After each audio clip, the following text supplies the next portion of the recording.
जी, प्रमोद प्रेमी के भाई हैं साहिल यादव, वो इंडियन आर्मी है, झारखंड गोडा में उनका पोस्टिंग है। वो उनसे मेरा फेसबुक द्वारा जानकारी हुई थी, हम दोनों रिलेशन में धीरे-धीरे बात किए, फिर नंबर एक्सचेंज होकर धीरे-धीरे रिलेशनशिप में आए। तो जब भी वो पटना आते थे तो मेरे साथ फिज़िकल होते थे, तो मैंने उनको बोला जब ये सब चीज़ है ही तो शादी कर लेते हैं। तो उन्होंने मुझे मेरे मांग में सिंदूर भर दिया, मेरे से गुस्सा हो गए, रोने लग गए कि नहीं मैं तुम्हीं से करूँगा, तुम भरोसा करो ये चीज़ कि मुझे टाइम दो, मैं अपने फैमिली को बोलूँगा। मैंने उनको बोला कि जब आप प्यार किए थे तब तो आप जात पात नहीं देखे थे, आज आप जात पात भी देख रहे हो तो आपको तो कुछ ना कुछ तो करना पड़ेगा ना, ऐसा थोड़ी होता है। तो उनके भाई प्रमोद प्रेमी ने कहा कि मैं नहीं करने दूंगा शादी, क्योंकि ये नचनिया हैं, गलत गालियाँ दिया उन्होंने मुझे। वो भी भोजपुरी इंडस्ट्री में काम करते हैं, तो नाचने का मतलब लड़कियां नाच रही तो वो नचनिया, लड़के नाचते हैं तो वो क्या होते हैं। नमस्कार, मैं शंभू कुमार। आज मेरे साथ एक ऐसी लड़की है। आप भोजपुरी फिल्म के बारे में, भोजपुरी इंडस्ट्री के बारे में आप सुनते होंगे, अश्लीलता सुनते होंगे गानों को लेकर के, लेकिन पर्दे के पीछे कितनी अश्लीलता होती है उस कहानी की पर हम बात करेंगे। मेरे साथ एक ऐसी लड़की, मैं उसका नाम नहीं लेना चाहता हूँ, फेस पे मास्किंग है क्योंकि इस संदेहात्मक मामला है।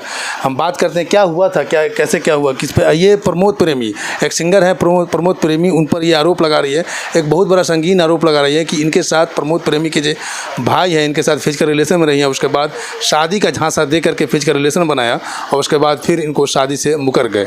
कैसे कैसे क्या हुआ, शुरू से बताइए आप। जी, प्रमोद प्रेमी के भाई हैं साहिल यादव, वो इंडियन आर्मी है, झारखंड गोडा में उनका पोस्टिंग है। वो उनसे मेरा फेसबुक द्वारा जानकारी हुई थी, हम दोनों रिलेशन में धीरे-धीरे बात किए, फिर नंबर एक्सचेंज होकर धीरे-धीरे रिलेशनशिप में आए। तो जब भी वो पटना आते थे तो मेरे साथ फिज़िकल होते थे, तो मैंने उनको बोला जब ये सब चीज़ है ही तो शादी कर लेते हैं। जी। ये रिलेशन आपका कब से था, कितना दिन पहले? ये 1.5 साल से है। 1.5 साल से है। जी हाँ। उनसे दोस्ती कैसे हुई? फेसबुक द्वारा हुई थी। जी, फेसबुक 1.5 साल से रिलेशनशिप में थे, तो जब भी वो पटना आते तो मैंने उनको बोला जब ये सब चीज़ होता है तो इससे अच्छा शादी कर लेते, क्योंकि मुझे अच्छा नहीं लगता है ये सब चीज़। तो उन्होंने बोला ठीक है मैं तुमसे शादी करूँगा, मुझे कर्नाटका से आने तो फिर मैं तुमसे शादी करूँगा। तो वो कर्नाटका चले गए थे। कर्नाटका के बाद जब वो वापस आए तो मेरे से मिले, मैंने उनको बोला कि चलो अब शादी कर लेते हैं, क्योंकि अब मुझे ये सब चीज़ ऐसे अच्छा नहीं लगता है। तो उन्होंने मुझे मेरे मांग में सिंदूर भर दिया, मेरे से गुस्सा हो गए, रोने लग गए कि नहीं मैं तुम्हीं से करूँगा, तुम भरोसा करो ये चीज़ कि मुझे टाइम दो, मैं अपने फैमिली को बोलूँगा, समझाऊँगा। मैं बोलूँ कितना टाइम दूँ, मैं भी एक लड़की हूँ, मेरा भी लाइफ है। तो वो जब मेरे से मिलने के बाद फिर वो घर गए, तो जब घर वाले को उनको पता चला तो उनके घर वालों ने खिलाफ़ हो गए। तो मैंने उनको बोला कि जब आप प्यार किए थे तब तो आप जात पात नहीं देखे थे, आज आप जात पात भी देख रहे हो तो आपको तो कुछ ना कुछ तो करना पड़ेगा ना, ऐसा थोड़ी होता है। तो उनके भाई प्रमोद प्रेमी ने कहा कि मैं नहीं करने दूंगा शादी, क्योंकि ये नचनिया हैं, गलत गालियाँ दिया उन्होंने मुझे, नचनिया है, कैरेक्टरलेस है, ये है वो है, तो ये सब चीज़ मेरे को बोला गया। तो मैं ये बोलना चाहती हूँ कि ये उन्होंने किस आधार पे कहा। वो भी भोजपुरी इंडस्ट्री में काम करते हैं, तो नाचने का मतलब लड़कियां नाच रही थी तो वो नचनिया, लड़के नाचते हैं तो वो क्या होते हैं। अच्छा, उनकी जो पत्नी है वो पत्नी क्या नॉन प्रोफेशनल है या प्रोफेशनल है? जी, प्रमोद प्रेमी 2 शादी किए हैं, एक गांव में रहती है और एक उनका जहां नया घर बना है, जो वहां से आधे घंटे का रास्ता है, वहां पे उनकी एक वाइफ है, ठीक है। वो भी इस लाइन से ही बिलोंग करती हैं। वो तो शायद शूटिंग लाइन से नहीं, पहले तो वो स्टेज प्रोग्राम से ही बिलोंग करती थी, स्टेज प्रोग्राम वो सब कुछ करते। मैं ये पूछना चाहती हूँ कि वो शादी करने के बाद भी अपनी बीवी को स्टेज पर ले जाते हैं, तो क्या वो सही है? वो नचनिया नहीं और हम नचनिया हैं। हम तो 4 साल पहले करते थे, हम तो 4 साल, अभी मेरा 4 साल हो गया छोड़ा हुआ, अभी हम एजुकेटेड है, हम जॉब कर रहे हैं, तो क्या गलत किया मैंने? लड़का तो आपसे शादी करने के लिए तैयार है? जी, लड़का शादी करने के लिए तैयार है, लेकिन अभी उससे मेरा सारा कांटेक्ट तोड़वा दिया गया है। कि कब से? 3-4 दिन से उससे कांटेक्ट मेरा तोड़वा दिया गया है।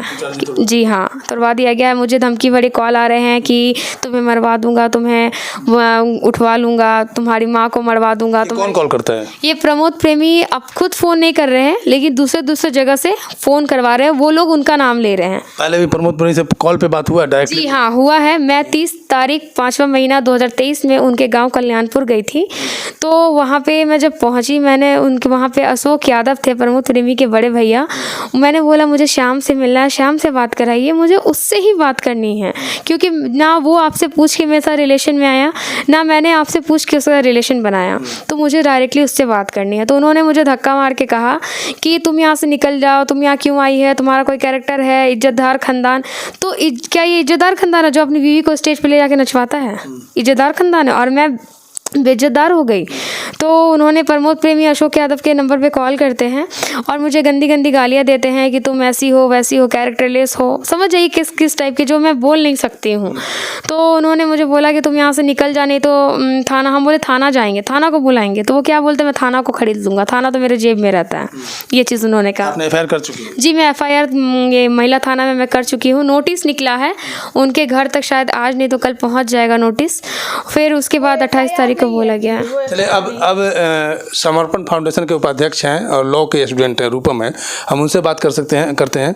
कैसे संपर्क में आए ये क्योंकि महिला थाना जो है ना वो मेरे टारगेट पर चढ़ चुका है। मैं डायरेक्ट ये बात बोल रही हूँ क्योंकि वहाँ से हर दिन मेरे पास कॉल आ रहा है इतनी महिलाओं का 10-15 लड़कियों का, लेडीज़ का, कि क्या कहूँ। सबको ये बोल के लौटा दिया जा रहा है कि तुम्हारे पास प्रूफ नहीं है, तुम सेक्सुअल रिलेशन बनाई थी उसका प्रूफ लाओ। सेक्स करते हुए कौन वीडियो बनाता है भाई, कौन फोटो डालता है? फोटो सवाल भी नहीं करना चाहिए, बहुत होगा तो आप वो मेडिकल करवाओ। हाँ, मेडिकल करवाओ। तो बहुत सारी चीज़ें घुमा फिरा के, क्योंकि इन लोगों को क्या कानून पता होगा कि कैसे क्या करवाना है, कभी ये सब के पचड़े में पड़ी नहीं, तो नहीं पता है। तो FIR नहीं करवाती। तो उसी में कुछ और महिला को मेरे बारे में पता है, तो वही इनको कॉल की। तो ये मेरे पास कॉल की, फिर आई, जैसा मैंने बुलाया, लोकेशन देकर आई, फिर सारा कहानी बताई। तो मैं फिर बोली ठीक है, आप डरिए नहीं। और अगर मैं ये भी बोली कि कोई और फालतू लोगों से बात भी मत कीजिए। क्यों? क्योंकि आपका सब उपयोग ही करेगा, क्योंकि ये जनरेशन ही ये है, सब आपका उपयोग कर, हेल्प कोई नहीं करेगा। तो आप, और क्योंकि मैं यंग जनरेशन हूँ, मैं यंग ब्लड हूँ, तो मुझे लगता है कि मैं हर किसी की मदद करूँ। और बहुत लोग हैं जो मुझे अपना मददगार माने हैं, बहुत लोगों की मैं मदद की हूँ, तो मैं उसके भरोसे को नहीं तोड़ना चाहती। तो इसलिए मैं एक पैर पे खड़े होकर इनसे पूछिए क्या मैंने इनसे कोई रुपया आपसे क्या हेल्प हो सकता है इनको मैं लीगल एडवोकेट प्रोवाइड करवा रही हूँ, और वो भी अच्छे एडवोकेट, जहाँ पे वाकई इसका केस सही तरीके से देखा जाए, सही दिशा में लेके जाया जाए। किसी के दबाव में आके वो ना तो पैसा वैसा ले या कुछ। मेरे पास वैसे एडवोकेट हैं, वो सीनियर है मेरे, वो सब लोग मुझे बहुत मानते हैं और सबका आशीर्वाद है मेरे ऊपर। और वो बोलते हैं तुम काम करो बेटा, हम तुम्हारे साथ हैं, तुम काम करो बहन, हम तुम्हारे साथ हैं, ऐसा है। अच्छा, ये बताइए, आपकी प्रमोद प्रेमी से बातचीत हुई है क्या? यस, अभी कल शाम से मैंने उनको बहुत कॉल किया, उनके इर्द गिर्द लोगों को जैसे जैसे नंबर मिलता गया, प्रमोद प्रेमी से बात करवाइए। ठीक है, नहीं हुई बात। अभी है जो प्रमोद प्रेमी के नाम से किसी ने मुझसे बात की है, रिकॉर्डिंग अभी आ रहा है, क्योंकि कुछ मीडिया भाई भी वहीं पे थे और उन्होंने रिकॉर्ड लिया है। बहुत बदतमीजी से, बहुत ज़्यादा बदतमीजी तरीके से बात किया। उसको कानून का डर ही नहीं है। परिचय देने के बाद भी मैंने बोला कि मैं वकील नहीं हूँ, लॉ स्टूडेंट हूँ, मैं अपने सीनियर को असिस्ट करती हूँ, एक सोशल एक्टिविस्ट हूँ, और मेरा NGO है समर्पण। मेरा NGO है। तो कौन सा NGO है मैडम? तो समर्पण फाउंडेशन है। मैंने बहुत प्यार से बात की है वहाँ पे और भी, लेकिन वो बोलता है कि उनका समय नहीं, बोलता है मेरे पास समय नहीं है। हम बोले आपके पास कानून के लिए समय नहीं है, कानून को तोड़ने का समय है आपको? तो नहीं, हम नहीं बात कर सकते। तो हम बोले कानून को नहीं मानते, तो कानून को नहीं मानते हैं। ऐसे एकदम इस तरीके से। ये बताइए, अगर कानून का सहारा लेकर के अगर दबाव बनाया जाए तो इनकी शादी हो सकता है जिस लड़के से ये प्यार कर रहे थे? देखिए, नहीं, ऐसे नहीं हो सकता। दोनों की मर्जी अगर होती है, दोनों कहते हैं ना, क्या वो कहानी है, मियाँ बीवी राजी तो क्या करेगा काजी। तो अगर ऐसा है तो फिर कानून के नज़र में तो इसकी शादी होनी ही है, आप कितना भी कुछ कर लो। लेकिन अगर आप उसको इलीगल एक्ट कर रहे हो, इसको मर्डर करने का धमकी दे रहे हो या कुछ भी कर रहे हो, इंटेंशनली इनका इंसल्ट कर रहे हो, जैसा कि इनके चरित्र को हनन कर रहे हो, तो 354 लगेगा, फिर आपका 503, 504 लगेगा, क्योंकि एक सारा आपराधिक मामला है, तो IPC के अंदर आता है, तो ये सारा लग सकता है इनके अंदर। तो ये सारी चीज़ों पे मैं बोलूँगी कि जितने भी भोजपुरी के स्टार हैं वो कानून से नहीं डरते हैं, मुझे जैसा लग रहा है। तो अब शोहरत के पीछे तो नहीं, बिहार में चूँकि क्या है ना कि लोग अवेयर नहीं है उस चीज़ों को लेकर, तो मैं उसी पे काम कर रही हूँ। और मैं हर किसी को बोलती हूँ, सिर्फ भोजपुरी इंडस्ट्री को नहीं, हर किसी को बोल रही हूँ, अगर कोई भी लड़की को इमोशनल करके डिजिटल रेप करता है या इमोशनली सेक्सुअल रिलेशन बनाता है या किसी भी तरीके का बात करता है, तो आइए मेरे पास आइए, मैं आपको आश्वासन देती हूँ कि मैं पूरी कोशिश करूँगी। और अभी यही कर रही हूँ क्योंकि कोशिश करने का कह रही हूँ, क्योंकि मुझे पता है मैं तो न्याय दिलवा ही के रहूँगी। चलिए ठीक है।